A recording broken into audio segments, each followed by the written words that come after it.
Patuloy na amihan sa hilagang bahagi ng Luzon at umaabot na rin ang ilang remnants ng shear line sa may bandang Metro Manila at most of Eastern Luzon.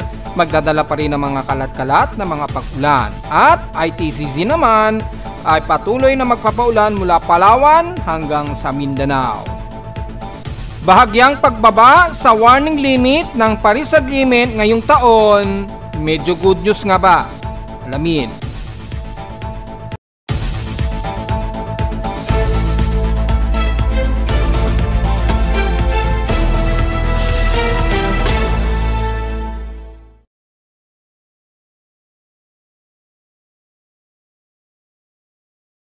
Hello, magandang tanghali mga folks. Welcome po muli sa ating Daily Weather Bulletin at analysis para sa araw ng Miyerkules, November 19, 2025. Ang oras sa ating Boss 5 may umaga ay alas 11:41 na ng umaga. Dahil sa umiiral na ngayon na amihan o northeast monsoon, nagdudulot pa rin ang mga kalat-katapag ulan sa ilagang bahagi ng Nodo Luzon.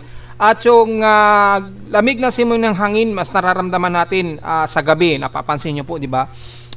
Madalas sa gabi na natin nararamdaman. Sa umaga nga lang halos hindi muna dahil hindi pa naman solido ang umaabot dito sa bahagi nga po ng Metro Manila.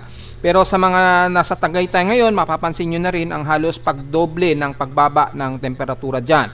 At madalas na rin ang paghamog. Kaya madalas nagkakaroon tayo ng parang mga light drizzle rains at may mga ilang isolated na mga mahihinat katamtamang pag-ulan. Dahil po sa pag-iral po ng shear line sa pagitan, salubungan pa rin ng easterly trade wind at yung ating malamig na hangin sa hilaga ay magbubunsod po yan ng mga localized thunderstorms at makikita sa ating lightning detection system at least may mga aktibong lightning strikes na umaabot sa 76 lightning strikes within 2 hours. At makikita natin dito kabilang na ang bandang Isabela at Kasiguran, Aurora. Nakakaranas sila ngayon ng mga pagkulog at pagkidlat. Ganon din na nakikitaan sa Doppler radar ay makikita ang mga madalas, mga light to moderate ang mga pag-ulan. Minsan lang naghe-heavy rain pero nagiging moderate. Madalas moderate rain showers na pumapalo ng at least 5 mm ang rain velocity or mga 5 mm ang rain velocity niya. So mapapansin natin hindi ganon kalakasan ng mga busang ulan. Depende lang yan sa accumulated ng water vapor na dala ng easterlies. So sa ating rainfall advisory, nakataas sa Northern Luzon nga po ang halos buong Cagayan Valley, kasama na ang bandang Quirino, Aurora Region, yan nabanggit na natin, Kalinga, Apayao, yan. Kabilang ng Isabela, Aurora, yan, lahat ng halos ng mga lalawigan dyan ay nakataas po ang 2 to 3 hours ang persisting ng forecast. Asahan po ang mga pagkulog at pagkidlat at may mga di inaasahan nga pong pag-ulan dahil sa shear line. At sa Mindanao naman, dahil nga po sa Intertropical Convergence Zone naman ang umiiral, well, nakataas sa halos buong Mindanao ang area. So, isa-isahin mula Lanao del Norte yan, Lanao del Sur, Agusan, Davao Region, hanggang Sulu, Basilan, Tawi-Tawi pa yan, Mapasambuanga Peninsula man yan at Davao de Oro. So, halos buong Mindanao ay apektado po ng mga inaasahang pag-ulan nga po sa maghapon pa rin. So, ang persisting 2 to 3 hours din ang forecast ayon sa data pwede pag-asa. So, mag-refresh yan sa hapon. Pero maliwanag na magkakaroon tayo ng mga pagkalat-kalat na pag-ulan bunsod po ng Intertropical Convergence Zone sa ng Mindanao. At sa Northern Luzon naman, ang epekto naman ng amihan o shear line na namamagitan sa kanilang dalawa. Sa ating current conditions, overcast, gloomy, humid. So, cold humid po yan dahil medyo katamtaman lang ang ating pakiramdam temperatura. At few clouds, so mostly cloudy ang umiiral ngayon dito sa amin sa Caloocan. So asahan sa Metro Manila, medyo mapapansin niyo medyo maalimuong, minsan nagiging makulimlim. So normally yan kapag ganito po ang ating weather system. Sa lowest temperature na ating temperatura na nitala, naka-weather station sa Caloocan, kaninang 6:37 AM, nakapagtala kami ng lowest of 24.4 degrees Celsius. Kahapon, pinakamataas na sa amin, 31.9 degrees Celsius. Kahapon ito ng hapon at 2:13 PM. At dahil mataas po ang ating outside humidity at naglalaro yung high temperature to mid, mataas po ang magiging heat index sa amin yan sa Caloocan na pumalo ng 42.4 degrees Celsius. So since alanganin po ang heat index forecast, asahan natin mabababa lamang o manageable ang ating magiging heat index dahil nga po sa dalawang weather systems na umiiral. So hindi ganun katindi ang magiging heat index. Siguro papalo ng 40 degrees Celsius pero hindi masyadong pumapalo sa halos 50 degrees Celsius. So hindi muna tayo magpo-forecast for heat index. Pero kung gusto niyo malaman, pwede niyo panitingnan sa aking forecast gamit ang almanac at dito makikita niyo yung heat index nationwide na yun, yung init factor. Kung gusto niyo pong malaman pa rin sa inyong mga lalawigan o syudad.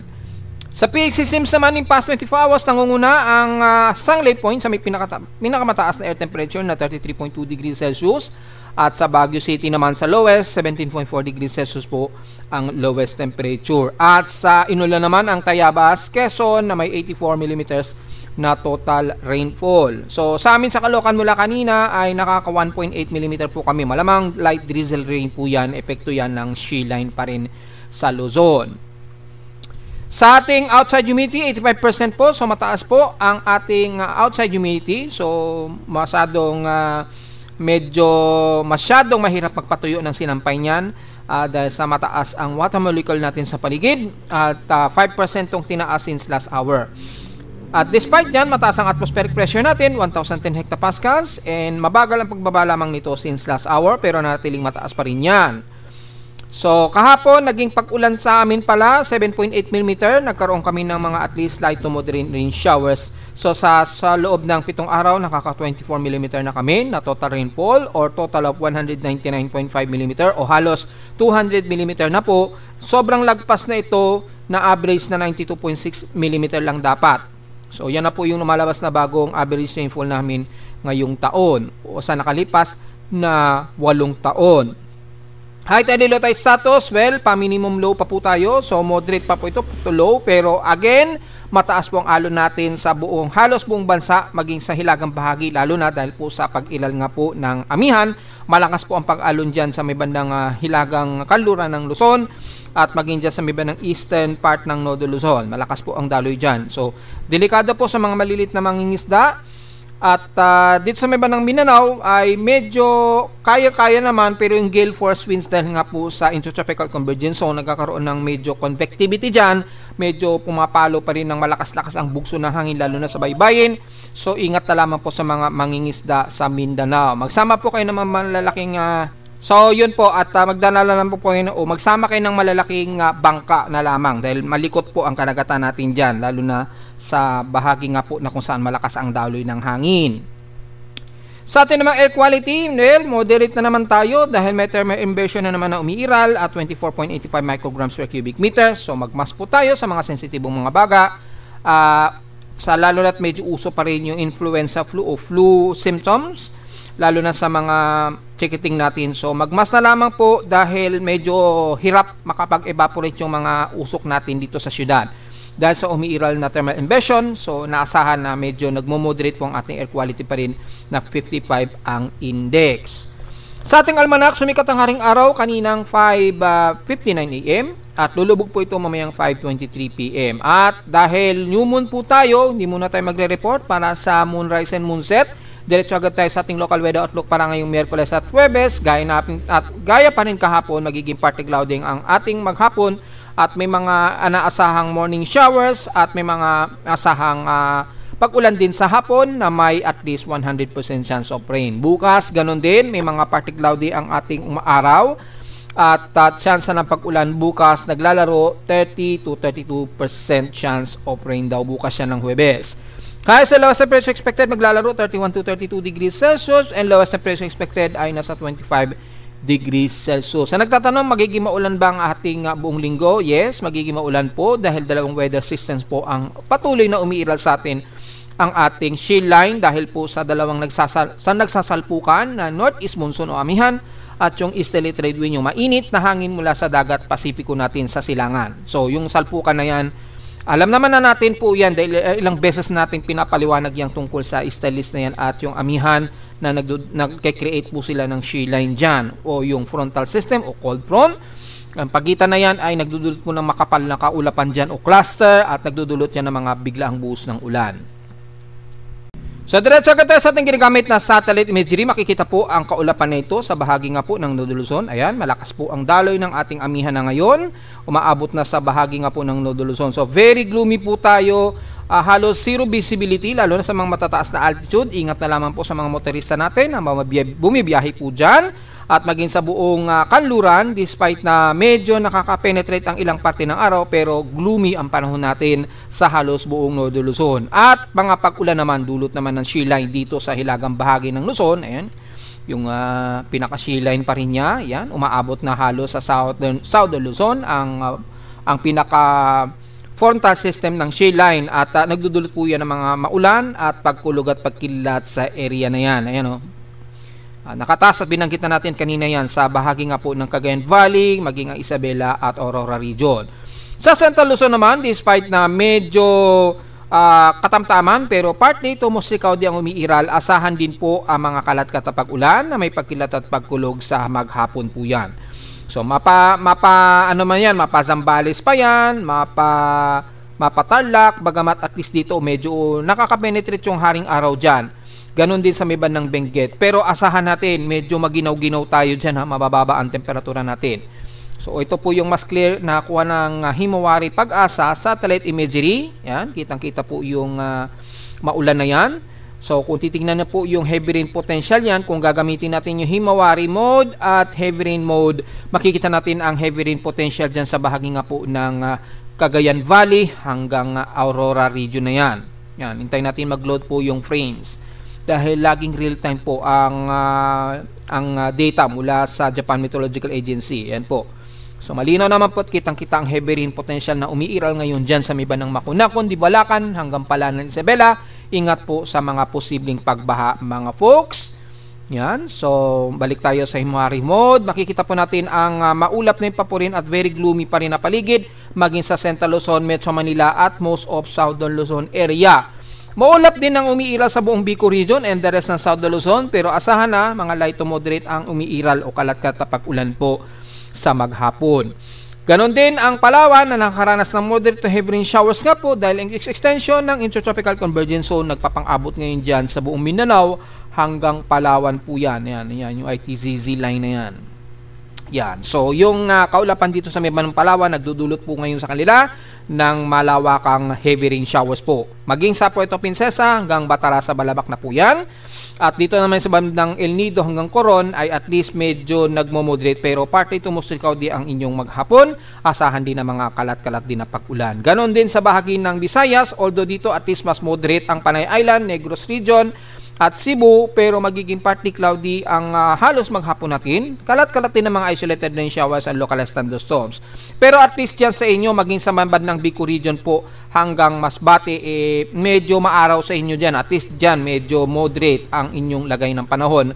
Maging dito nga po sa parte nga po ng Eastern Visayas area. So, maging ang Eastern Samar region, Northern Leyte, yan, at least medyo katamtaman po ang panahon sa inyo dyan. Halos maulap lamang ang kadalasan at partly cloudy dito, some mostly cloudy yung umiral. Pero pagdating ng Southern Leyte at Bohol, mapapansin ninyo na magiging mas maulap na kayo dyan at asahan ang kalat-kalat na mga clusterized heavy rain showers po sa maghapon dahil sa Intertropical Convergence Zone. Ayan, kitang-kita naman po natin. At nagkakaroon po ng medyo convectivity dito sa may bandang timog, silangan ng Mindanao, embedded ng Intertropical Convergence Zone. So, posibleng yang magkaroon ng parang shallow low pressure area lamang yan. Hindi naman siya magiging aktibo o malakas sa bagyo. At makikita natin nagkakaroon ng medyo convectivity dyan. So, asahan po ang matitinding mga malawakang pag-ulan mula Surigao Region, Caraga area, eastern section sa Mindanao at buong Davao region na po yan. Matik na po yan, buong Davao region na yan sa maghapon. Sorsogon at kabilang na ang Barm, Agusan region, lalo na ang Zamboanga Peninsula nakakaranas ngayon ang malawakang moderate to heavy rain showers hanggang dyan sa city of Zamboanga City at Islan, Hambasilan at Holo-Solo. So, very gloomy po ang halos buong paligid natin sa bansa. Kukunti lamang ang medyo nagmo-moderate lalo na sa bahagi nga po ng central ng Visayas, maging sa Panay Island, Negros at Eastern Samar. Ganon din sa bahagi nga po ng bandang Bicol region, pero asahan pa rin ang isolated rain showers and localized thunderstorms sa maghapon. So very gloomy po ang buong bansa natin karamihan, kaya yung dalang weather system po na magdudulot po yan ng mga kalat-katapag ulan lalo na sa hilagang silangan ng Luzon at dito naman sa Palawan hanggang Mindanao ang mas highly concentrated po ng mga average o minor to moderate average rainfall. At dahil wala naman tayong binabantayang isang o kahit isang tropical wave man lang or aktibong possible invest, diretso agad tayo sa mga forecast lamang ng mga simulations ng ibang mga weather agencies. Dito sa itaas mula sa GFS, mayroon nga pong low pressure area doon na nakikitaan si GFS dito.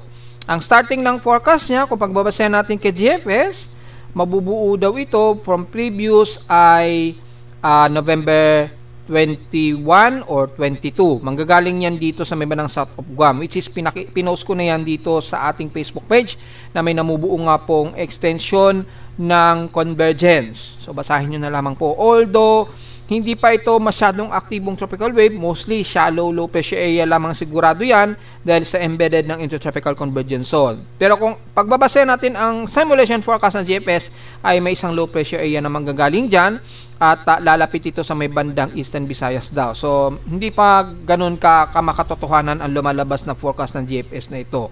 Pero babantayin natin dahil nga po sa patuloy na ITCC, anytime meron talagang posibleng may mabubuong low pressure area dyan. Pero don't worry dahil sa ngayon napakalit ang tsansa na maging isang active na low pressure area ito. Probably baka itawag lamang yan ni Pag-asa as shallow low pressure. Dahil bumababa po yung atmospheric pressure bumababa siya sa 1,008 to 1,006 hectopascals. Dito kasi sa itaas napakalakas ng jet stream ng high pressure area, yung ridge of high pressure area. Sobrang taas yan. So malabo talagang may makaakyat talaga dyan na low pressure area. Yan taas ng high pressure area. Ganon din sa may bandang south of Japan, sa eastern Japan pala, Eastern Japan, malakas din yung ridge of high pressure area dyan. Medyo dito nagkakaroon ng parang butas dito ng konti. So, maaring tsumempo kapag may nabuong low pressure area. May posibilidad na makakam northwest o west-northwest movement yan. Dahil masyadong mataas pa o hindi pa gaano mababa yung ridge of high pressure area. So, posible pa rin makataas ng konti at base na rin sa simulation ng GFS dito. Pero again, hindi pa po makatotohanan yan. Titingnan po natin in real time dahil meron nga pong tropical wave dito, tropical wave na shallow lamang na trough dito embedded ng ITCC sa may bandang southeast of Mindanao na nagdudulot ngayon ng malawak ang pag-ulan sa may bandang Davao Region. Kay SMWF naman, makikita naman natin malinaw na yung ITCC lamang na magdadala ng mga pag-ulan dito sa bandang katimugan ng bansa, especially Mindanao. May mga tropical wave pero strand lamang ng straight ng tropical wave dahil nga po sa ITCC. At ito yung shear line, kitang-kita po sa Northern Luzon, nagdudulot po ng mga kalat-kalat na pag-ulan dyan sa hilagang silangan ng Luzon. Ayun yung shear line, malinaw naman po yan mga folks. Kay SMWF yan at kay NABGEM naman ay may tropical wave na din silang nakikitaan pero dito napaka-shallow pa ng kanyang trough. Kaya malinaw na mukhang may posibleng mabuo dito na convergence which is pinost na po natin at nagdudulot ngayon ng malawakang pag-ulan. So, wag niyo po munang alalahanin na yung bagyo na yan. Sa ngayon, malabo pa pong mayroon tayong mabubuong bagyo hanggang this coming weekend. Pero ang magiging pag-iingatan na lamang natin yung ulan na dala po ng intertropical convergence zone. Posibleng magdulot pa rin yan ng mga malawakang pagbaha, lalo na sa katimungang bahagi ng bansa. Kaya maghanda at preparado pa rin tayo palagi. Hindi lamang sa pagmumuo ng bagyo ang dapat nating ituon, kundi sa mga malawakang pag-ulan pa rin na dala niyan. So mula sa Global Spectral Model, kung titingnan nga po natin ay may tropical wave na nabubuo daw dito, pero malamang ay shallow low pressure area lamang yan. Alongside ng ITCC, nagkakaroon ng Coriolis, then papasok ito ng Philippine Area of Responsibility, then medyo babalandra ito sa member ng Mindanao. Pero dahil napaka-shallow niya, malakas po yung horizontal dito ng easterly trade wind. So medyo pigang-piga po yung pagkaka-Coriolis niya. Kaya lang malinaw naman na nagkakaroon siya ng bahagyang Coriolis, hindi nga lang siya diretso o distorted. Kaya bumababa ng bahagyang atmospheric pressure. Kaya nagkakaroon po tuloy ng shallow low pressure area tendencies dito.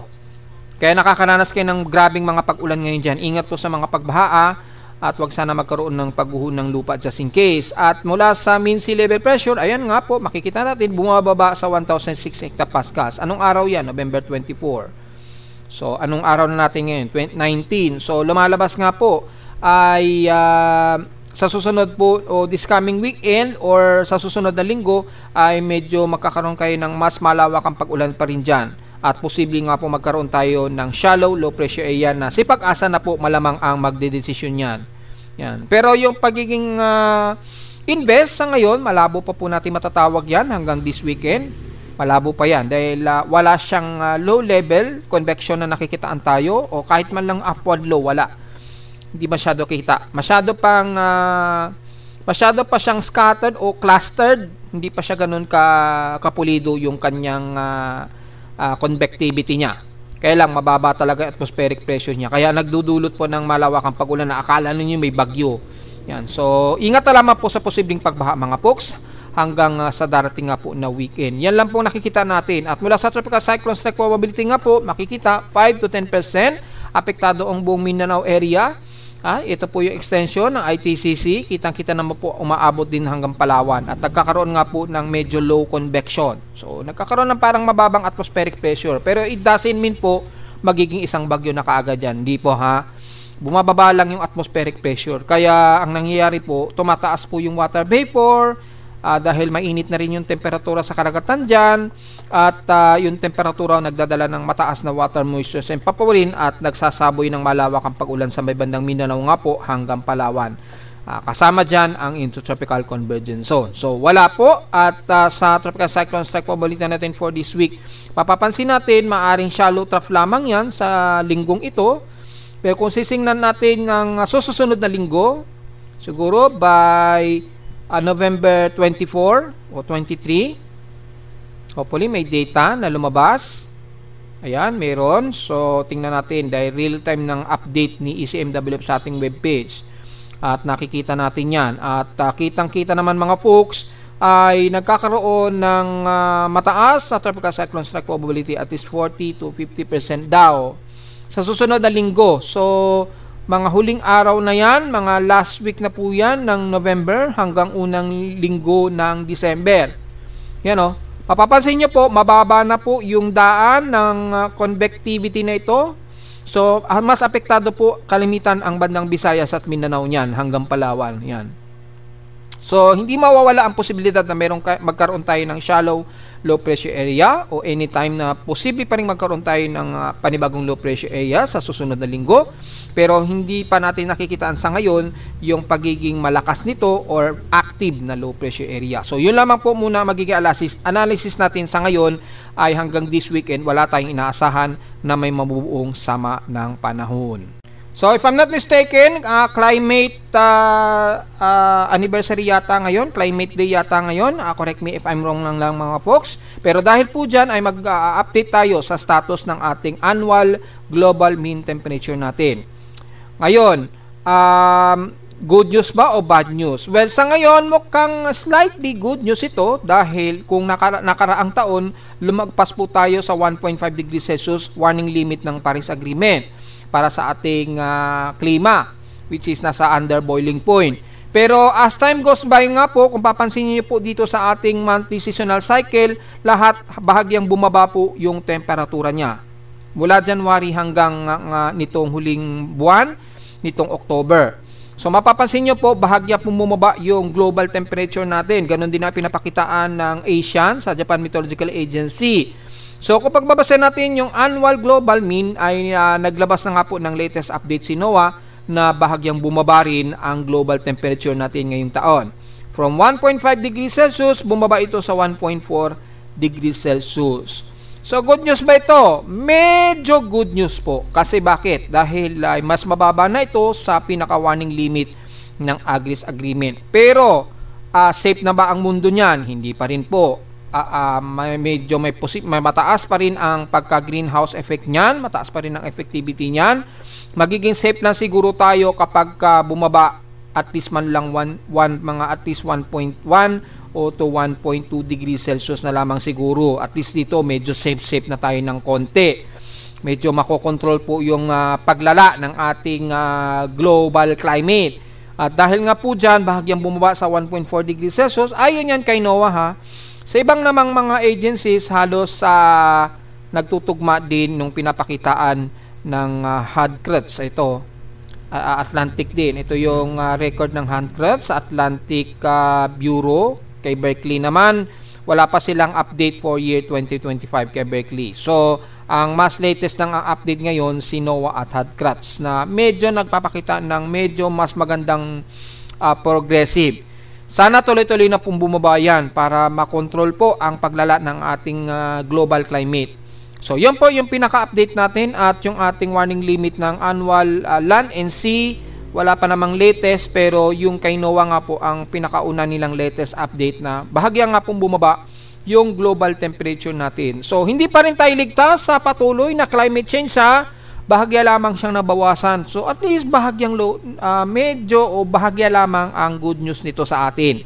At least kahit papaano medyo nabawasan po ang temperatura natin o yung pagka-greenhouse effect natin just in case po. So, sana tuloy-tuloy po ang pagbaba niyan mga folks. At sa ulat lindol naman, well, makikita natin kalmado naman ang ating seismograph. Wala namang masyadong mga malalakas sa pagyanig. Although may mga minor o mga moderate lamang na mga pagyanig. Probably mga maliitan, mga magnitude 2, magnitude 3 na mga mahihinang pagyanig siguro nga na-detect niyan.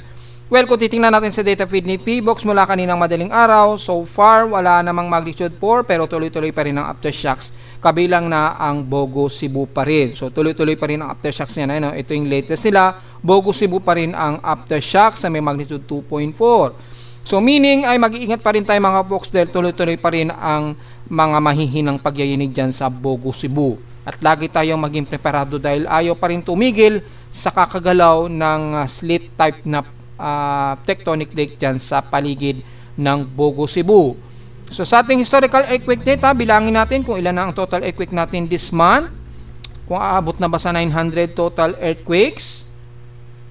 Yan, so yung total earthquakes natin ngayong buwan ng November, nasa ilo-load natin yung month of November. Yan.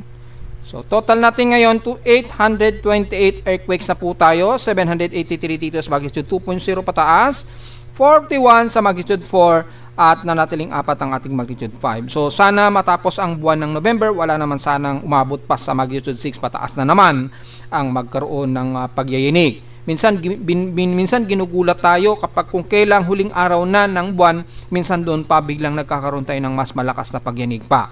Sana wag naman po biglang bulagain pa rin tayo hanggang matapos po yung huling araw ng month of November. Pero despite na wala tayong na-record na magnitude 6 man lang, pero mag-iingat pa rin tayo dahil kung titingnan natin yung mga aftershocks sa bandang paligid ng Cebu, umaabot na po sa cluster ng 245 na total earthquake na sa paligid ng Bogo Cebu. So malinaw na dagdag pa rin ang dagdag yung mga aftershocks niya. Sa bandang Manay ay nasa 72 or i-zoom out natin, maabot sa 106 ang total earthquake sa paligid na yan ng Manay ng Davao Oriental. Yan, makita natin ay patuloy pa rin ang mga aftershocks niya na dadagdagan din. So mapapansin natin sa may bandang Cebu o paligid ng bandang Cebu ay mahigit sa 260 ang total earthquakes. So wala naman masyado sa Nodo Luzon gaano ang mapapansin natin na halos laging niyayanig ang bandang Davao Oriental at Bogo Cebu o paligid ng Bogo Cebu. Mag-ingat pa rin po tayo mga puksa. At narito naman ating 3-day to 8-day weather forecast para sa araw ng Miyerkules, November 19, 2025.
At hanggang dito na lang po ating daily weather bulletin at analysis para sa araw ng Miyerkules, November 19, 2025. Huwag mo kalilimutan na mag-like, share, subscribe po sa ating YouTube channel at visit lamang anytime sa ating website na www.pimoweather.com para sa iba pang detalye gusto malaman na hindi natin isama ngayong tanghali na sa ating report. Well, asahan lang natin na medyo gloomy pa rin tayo sa maghapon at asahan ang kalat-kalat na pag-ulan sa maghapon din. At visit lamang sa ating website sa gusto malaman pa rin pinaka-dynamic events mula sa reading ng aking aparato mismo sa Caloocan at sa data feeds mula sa iba't ibang weather agencies. Maraming salamat po mga folks at magandang araw po sa ating lahat.